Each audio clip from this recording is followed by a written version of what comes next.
الله أكبر الله أكبر.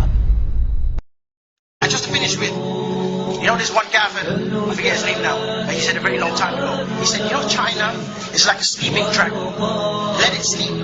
Because if this dragon, it wakes up, then the entire world will tremble. Let me tell you something for free, without you to even go on any homework or without you even going on the internet.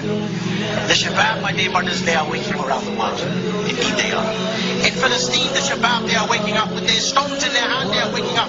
They are calling for the Sharia, my dear brothers, within Palestine. They are calling for the Sharia within Iraq, within Afghanistan, within Indonesia, within Shishan. And by Allah, my dear brothers and sisters, we the Shabab, we will wake up within the West and we will call for the Sharia here.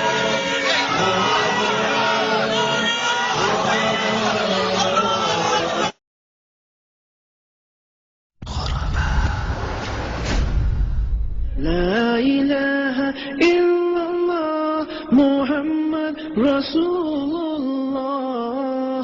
لا إله إلا الله محمد رسول